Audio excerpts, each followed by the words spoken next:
Poco seri M. Kalau dengar kata ini tuh kayak yang terbayang-bayang HP terjangkau, tapi punya performa yang oke banget. Nah, di tangan gue ini udah ada Poco seri M yang terbaru, yaitu Poco M6 Pro.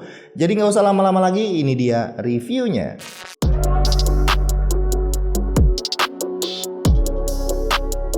Guys, kita cek paket penjualannya dulu nih. Boxnya itu berwarna kuning begini, terus isinya casing softcase abu-abu, SIM ejector, dan kartu manual garansi. Di bawahnya lagi, alhamdulillah dapat batok casan 67 watt dan kabel USB A to USB C. Oke, langsung kita cek desain HP-nya. Ini backdoor-nya menggunakan bahan yang polikarbonat. Unit yang gue pegang ini warna hitam ya. Ada juga satu lagi warna biru. Finishingnya ini glossy begini, bikin ramah sama sidik jari. Tapi pas dipegang itu nggak berasa licin jadinya. Khasnya Poco seri M ini backdoor-nya punya dual tone. Bagian atas hitamnya lebih pekat daripada yang bagian bawahnya. Lensa kameranya ini ada 3, terus gede-gede banget ya, 2 nih. Terus di sini Poco juga tulis 64 megapiksel OIS, ya pamer dikit lah. Soalnya ini yang pertama nih ada OIS di seri M. Frame-nya menggunakan flat design dengan material yang masih polikarbonat juga. Di kiri terus ada slot untuk SIM card hybrid, di kanan ada tombol power dan volume, di bawah ada mic, port USB Type-C dan grill speaker. Di atas itu ada 3,5 mm jack audio, grill speaker, infrared blaster, dan ada 1 mic. Kita ke bagian layarnya. Pas gue nyalain tuh layarnya kelihatan ya, bezelnya tuh tipis banget dan presisi mau kiri, kanan, atas, bawah. Gila, ini cakep banget Pol. Ditambah lagi kamera depannya udah punya pakai desain yang punch hole yang ukurannya juga kecil ya, jadi nggak mengganggu. Untuk handlingnya HP ini ya gede sih sebenarnya, butuh sedikit effort buat pegang satu tangan. HP ini tebalnya 7,98 mm, tapi mungkin karena framenya flat jadi cukup lebar, jadi kerasa agak boxy dan gede aja gitu di tangan. Tapi beratnya cuma 179 gram, jadi nggak capek nih kalau misalnya dipegang lama-lama. HP ini ditenagai oleh prosesor MediaTek Helio G99 Ultra yang punya konfigurasi Cortex A76 dengan clock speed 2,2 GHz dan 6 Cortex A55 dengan clock speed 2 GHz dikombinasikan sama GPU Mali G57 MC2. RAM-nya 8GB LPDDR4X yang bisa di-extend lagi sampai 4GB. Storage-nya 256GB. HP ini udah datang dengan MIUI 14 dan sayangnya masih berbasis Android 13. Walau versi Android-nya itu ketinggalan sedikit, tapi security patch ini update banget ya, ada di Februari 2024. Di Antutu Benchmark versi 10, HP ini bisa dapetin skor overall di 435 ribuan dengan CPU skornya itu 139 ribuan dan GPU skornya di 65 ribuan. Lanjut 3D Mark White Lab Stress Test, HP ini bisa dapetin stability 99,2%. Terakhir di Geekbench 6, HP ini bisa berhasil dapetin single score di 735 dan multicore di 1863. Gue coba mainin game Mobile Legends, HP ini by default dapat settingan frame rate dan grafik yang high. Dan gue coba force ya, frame rate super dan grafiknya yang ultra itu masih bisa nyaman banget. Experience mainnya itu masih smooth banget, paling ada 1-2 kali frame drop tapi nggak terlalu mengganggu ya menurut gue.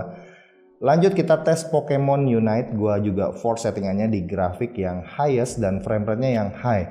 Di settingan ini juga experience-nya masih nyaman aja, memang frame rate-nya nggak stabil ya di 60 fps, tapi serendah-rendahnya itu ada di 44 fps yang menurut gua masih kerasa nyaman dan smooth buat mainin game ini.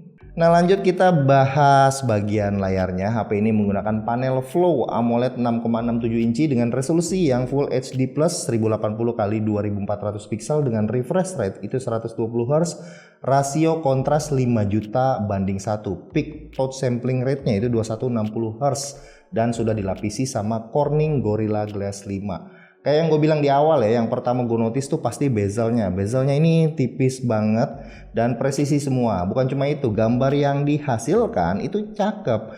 Kontrasnya tinggi, detailnya tajam, dynamic range-nya lumayan luas. Sayangnya ini nggak mendukung untuk playback HDR mau di YouTube ataupun di Netflix. Tapi speakernya ini nggak jomblo ya. HP ini udah pakai sistem dual stereo speaker yang volumenya ini cukup lantang ya. Suara yang dihasilkan juga nggak pecah dan di volume yang paling tingginya juga ya bagus. Speaker ini juga udah support Dolby Atmos, jadi efek surroundnya tuh asik ya pas kita nonton Netflix. Layarnya dipakai di bawah sinar matahari juga masih terbilang aman, masih cukup kelihatan, dan jangan lupa switch refresh rate-nya ini ke 120 Hz, dan di sini juga kita bisa opsi ya, bisa pilih 3 profile warna, ada yang vivid, saturated, dan standar. Nggak ketinggalan ada juga color temperaturnya juga, jadi kita bisa set sesuka kita. HP ini datang dengan MIUI Global 14.0.5 dengan Android-nya, Android 13, dan security patch-nya di bulan Februari 2024. Walau belum HyperOS, tapi di MIUI 14 ini gue akuin sudah sangat smooth dan cukup fluid untuk scrolling, pindah aplikasi, multitasking itu kerasa banget gesitnya. Bloatware bawaannya pun udah sedikit ya, dan bisa langsung di uninstall. Sayangnya masih ada iklan nih, jadi kalau kita misalkan buka aplikasi kayak Mi Musik, Mi Video, Tema, dan lain-lain, aplikasi bawaannya juga suka kasih notifikasi yang nggak penting. Tapi ya udahlah, nggak sebrutal kayak di MIUI zaman dulu. HP ini punya 2 biometric unlock, ada fingerprint under display dan face unlock. Akhirnya nih ya, Poco punya FOD. Nah, kalau kita enroll buat face unlocknya, dia akan kasih peringatan. Intinya face unlock ini kurang safety lah. Buat speed unlocknya, keduanya gue bisa bilang cukup cepat, dan so pasti HP ini juga udah punya NFC-nya. Poco nyematin baterai 5000 mAh di HP ini. Ya taulah kita kalau udah Helio G99 Ultra itu emang nggak suka makan daya. Gue bisa pakai HP ini sampai hampir 2 harian lah baru butuh ngecas lagi. Batok charge-nya juga dikasih yang gede ya, 67 watt, jadi bisa isi penuh baterainya dalam waktu 44 menit aja. Nah, lanjut kita ke bagian kameranya. HP ini punya setup triple kamera. Kamera utama 64 megapiksel f1.79 OIS, kamera ultrawide 8 megapiksel f2.2, dan kamera makro ini 2 megapiksel f2.4. Kamera utamanya ini punya detail warna kontras yang cukup baik di kondisi yang banyak cahaya. Dynamic range juga cukup baik ya, buat HP 2 jutaan kameranya bisa dibilang menurut gue ini cukup solid. Di kondisi yang low light detailnya masih terjaga dengan baik, warnanya juga cukup terjaga. Mungkin kalau kita zoom ini kelihatannya ya baru ada noise reduction yang cukup agresif, tapi ada mode night yang cukup ngebantu. Masuk ke videonya, ini mentok di Full HD 60 fps, dan gue langsung aja ya kasih lihat contohnya.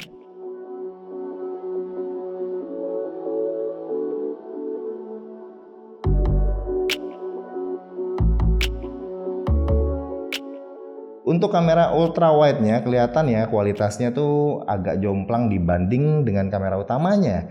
Dalam kondisi yang banyak cahaya pun gambarnya kerasa cukup soft ya.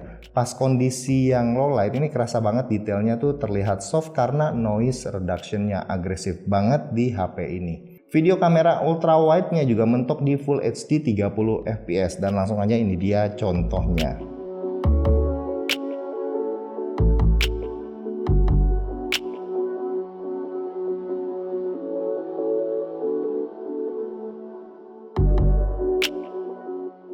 Terakhir ke kamera depannya, ini punya resolusi 16 megapiksel f2.45. Surprisingly, kamera depannya juga punya cukup detail yang cukup baik di kondisi yang banyak cahaya, kontras warnanya pun kerasa pas ya. Pas low light detail juga masih cukup terjaga, dan lagi-lagi menurut gua noise reduction ini agak agresif. Video kamera depannya juga mentok di Full HD 60 fps, dan ini dia contohnya. Ini contoh perekaman video dari Poco M6 Pro. Untuk front kameranya di resolusi 1080 di 60 fps. Nah, sekarang di 1080 di 30 fps ini stabilizernya jadi aktif ya. Dari viewfinder kelihatannya lebih stabil.